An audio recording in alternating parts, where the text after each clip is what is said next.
Jamaah Jumat rahimakumullah. Orang kuat bukan jago gulat. Kekuatan tidak terletak pada kemampuan menjatuhkan lawan. Hanya persepsi jahiliyah memandang kekuatan sebatas fisik semata. Kekuatan yang sesungguhnya adalah kemampuan untuk mengendalikan diri. Jadi orang kuat adalah orang yang mampu menahan diri ketika marah. Pepatah kuno mengatakan, orang yang tak bisa marah itu tolol, tapi orang yang tak mau marah itu bijak. Hati orang yang marah, kata Konfusius, penuh racun. Kala marah membuncah, pikiran jadi sempit, tindakan lepas kontrol. Apa saja dilakukan demi menyalurkan dorongan marah. Teman dimaki, aturan ditabrak, kata-kata kotor menggelontor, barang-barang dirusak. Tapi apa yang terjadi setelah marah mereda? Menyesal.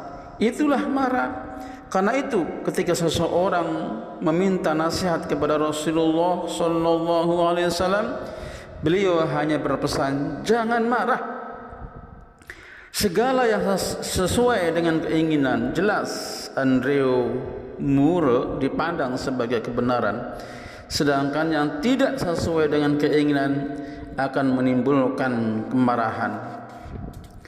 Begitulah marah, kesenjangan antara keinginan dan kenyataan kerap kali memicu kemarahan. Kenyataan seburuk apapun sejatinya dihadapi dengan wajar. Kemarahan tak menuntaskan masalah. Kemarahan hanyalah ungkapan ketidakmampuan menghadapi masalah. Tidak mudah mengendalikan marah. Perlu perjuangan untuk itu. Sebuah perjuangan yang sangat penting. Penting sebab pengendalian marah bisa meningkatkan hubungan baik antar manusia. Tak ada cekcok, tak ada perseteruan, yang ada kedamaian dan ketentraman. Ada teladan dalam hal ini. Teladan dari Rasulullah sallallahu alaihi wasallam. Beliau tidak marah ketika mendapat perlakuan buruk. Semua beliau hadapi dengan senyum, maaf dan perbuatan baik. Anas radhiyallahu anhu menuturkan kisah berikut. Saya pernah berjalan bersama Rasulullah sallallahu alaihi wasallam. Ketika itu beliau mengenakan selendang bergaris dari Najran. Sekonyong-konyong ada seorang Arab Badui menyusul. Begitu dekat si Badui langsung menarik kuat-kuat selendang itu. Pundak beliau tergores ujung kain saking kuatnya tarikan si Badui. Si Badui kemudian berkata, Muhammad, beri saya sesuatu.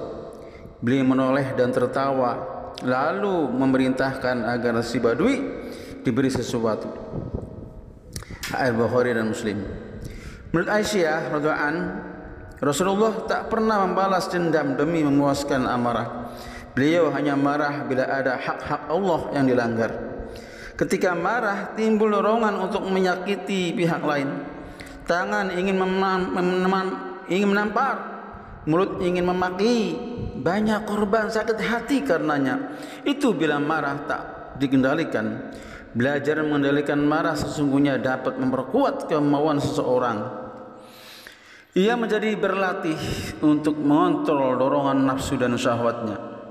Pada akhirnya ia dapat menguasai nafsu dan syahwatnya. Nafsu dan syahwat bisa dikendalikan, bukan mengendalikan. Maka dari itu marah harus dikendalikan. Ada beberapa tips dari Rasulullah. Bagaimana mengendalikan marah, mudah dan praktis.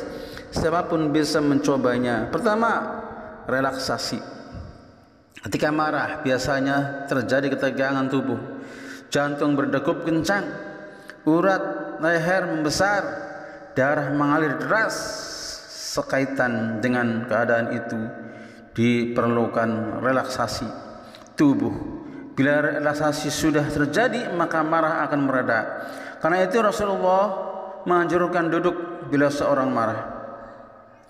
Bila belum juga reda, dianjurkan untuk berbaring.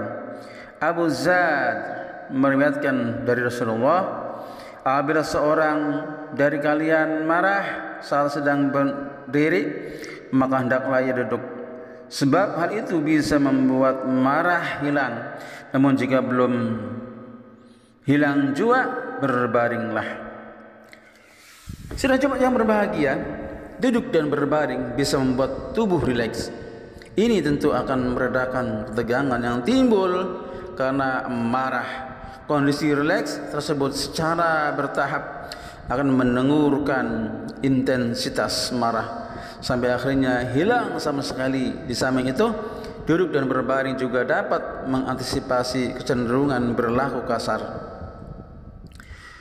Wudu juga bisa meredakan marah. Ketika marah meluap-luap, basuh anggota wudu dengan air. Kesejukan akan terasa. Air dingin dapat meredakan tekanan aliran darah yang timbul karena marah. Ketegangan otot dan syaraf mengendur, timbul kesadaran spiritual. Tak hanya tubuh yang dituntut bersih, hati juga harus bersih. Jangan kotori diri dengan marah. Urwah bin Al-Addi mengungkapkan bahwa Rasulullah SAW berkata, sesungguhnya marah itu dari setan, dan setan diciptakan dari api. Api bisa dipadamkan dengan air. Maka bila seorang dari kalian marah, berwudulah. HR Abu Dawud. Kedua, mengubah keadaan psikologis orang yang sedang marah. Caranya dengan mengalihkan perhatian orang itu kepada hal-hal yang tak berhubungan dengan penyebab kemarahannya. Orang itu kemudian dibuat sibuk memikirkan hal-hal lain. Pikiran yang tadinya membuatnya marah dialihkan. Ketika melakukan aktivitas yang dapat menguras tenaga, hal ini dapat meredakan ketegangan otot yang ditimbulkan oleh marah. Hal ini pernah juga dialami para sahabat. Suatu ketika mereka mendengar omongan Abdullah bin Ubay bin Salul. Ketika itu marah dalam perjalanan pulang dari perang Bani Mustaliq. Ubay berkata,